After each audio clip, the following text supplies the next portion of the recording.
రామాయణం జరిగింది, రాముడు వచ్చిండు, రాముడు పోయిండు అని చెప్పేసి హిందూ హిందూ హిందూ భక్తులు నమ్ముతా ఉంటారు.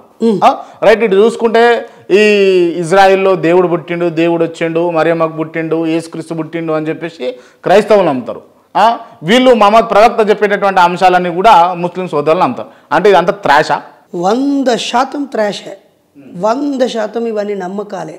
100% ఇవి నిజాలు కావు. అవి వాళ్ళ నమ్మకాలు, అది వాళ్ళ ఇష్టం. వాళ్ళు నమ్ముకొని కొన్ని మతాలు అయితే ఆ నమ్మకాలే నిజాలని మత పునాదుల మీద రాజ్యాలను స్థాపించి వాళ్ళు ఆ మత రాజ్యంగా ప్రకటించుకున్నారు.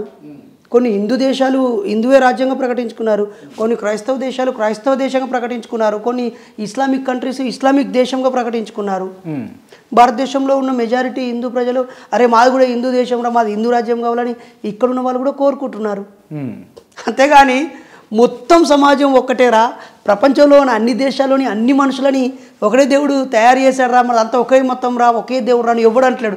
మా దేవుడు అని ఒకడంటాడు, మా దేవుడే గొప్ప అని ఒకడంటాడు, మిగతా దేవుడు ఉత్తే అని ఒకడంటాడు. ఈ బ్యాలెన్స్ చేసే కొంతమంది కొంచెం మంచి మనుషులు ఏమోరా నా దేవుడు నాకు గొప్ప, మిగతా వాళ్ళని గౌరవిస్తా, నాకు సంబంధం లేదని హోందాగా ఉంటారు. ఇంకొంతమంది ఆధిపత్యం కోసం నోరు జారుకుంటూ గొడవలు పెట్టుకుంటూ ఉంటారు. మాలాంటి వాళ్ళు ఇవన్నీ ఉత్తయ్య అనగానే వాళ్ళకి ఎక్కడో సర్రున కాలుతూ ఉంటుంది, కోపానికి వచ్చి కామెంట్ పెడుతూ ఉంటారు. కానీ నిజం చెప్పండి, ఇవన్నీ అంటే ఇంతగానం చదువుకొని, అంటే కొంతమంది అంటుంటారు కదా ఎక్కువ చదువుకురా పిచ్చోని అవుతాం అని అంటారు. చదువుకొని మీరు పిచ్చోళ్ళు అయిపోయారు అందుకే ఇట్లా మాట్లాడుతున్నారు అంటే అనుకోని నాకేం నష్టం? అరే నన్ను పిచ్చోడని అనుకుంటే నాకేం నష్టం బ్రదర్?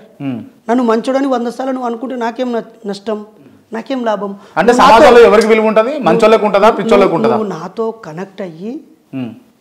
కనెక్ట్ అయ్యి కలిసి పనిచేద్దాం అనుకున్నప్పుడు నీ ప్రశంస నీ అభినందన నాకు ఉపయోగం, లేదా సమాజానికి ఉపయోగం.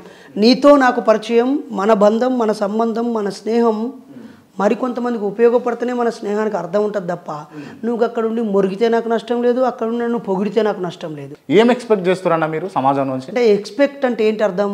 ఏదో ఒకటి ఆశించడమే.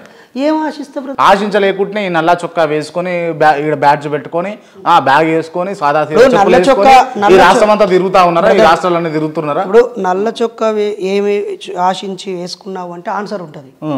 ఏమి? ఇది ఒక నిరసన. ఈ సమాజంలో కులము, మతము, అజ్ఞానము, అసమానతలు ఉన్నాయి, వాటిని నిరసించడం అనేది నేను ఆశిస్తున్నాను. ఇది ప్రదర్శిస్తున్నాను, నిరసనను ప్రదర్శిస్తున్నాను. మా సంఘము ఐక్యతను ప్రదర్శించడానికి మా యూనిఫామ్ ఇది, మా సంఘంది యూనిఫామ్ ఇది. కాబట్టి మా యూనిఫామ్ని ప్రదర్శించి ప్రచారంలోకి తేవాలనే ఒక ఐడెంటిటీని నేను ఆశిస్తున్నాను.